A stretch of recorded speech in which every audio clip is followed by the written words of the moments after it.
पोलसरा सहरांचल में part plot किणा बिका बंद रही अंचलवासी मध्य तीव्र जनअसंतोष प्रकाश पाई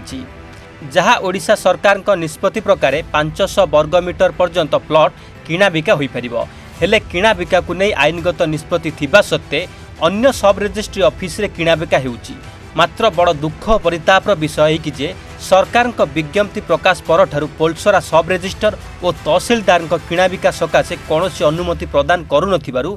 जनसाधारण मध्य तीव्र जनअसंतोष देखा देइछि।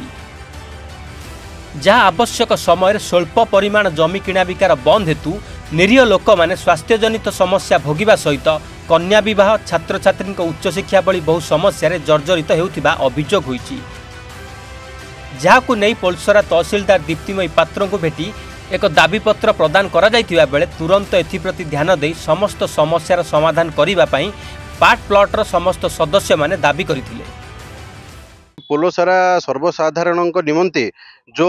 पार्ट प्लॉट बिक्री हवा पाई जो नोटिफिकेशन आमर गवर्नमेंट ऑफ ओडिशा रु आस्तिला ताहा 123 डिसमिल रु कम थिबा सत्य थिले भी आज पोलसरा रे लास्ट 2 मास हला आमर रजिस्ट्रेशन हेई पर नथुला जेतु हेई पर नथुला आज सब सर्वसाधारण निमंते आमे जाई तहसीलदार को आमर दाबी उपस्थापन कलु। तहसीलदार आम दाबी सुनी तहसीलदार कहले गवर्नमेंट नोटिफिकेशन जहाँ क्लारिफिकेशन अच्छी ता उपरे करिवे आउ जहाँ बुझी होनी ताकू आमको परे नोटिफिकेशन आसिला परे करिवे ए नहीं आमे गणमाध्यम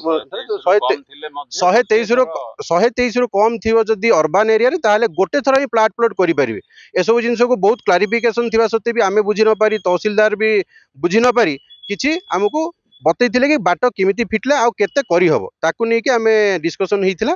आउ आज आमे ए समय की डिस्कशन करथिलु। गवर्नमेंट रो पार्ट प्लॉट विषय रे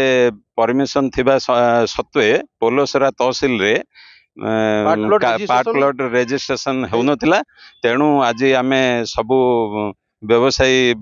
भाई माने मिसी तहसीलदार को मिसिलु एवं केमिति कार्यकारी हम से विषय रे आलोचना कर आमे देखिलु जे मंत्री बाइट थिला जे से पार्ट प्लॉट 123 डेसिमेल रु कम रे पार्ट प्लॉट हेई पारियो मात्र तहसीलदार मना करथिले जे एनएस एरिया रे अर्बन एरिया रे पार्ट प्लॉट हेई पारियो नाही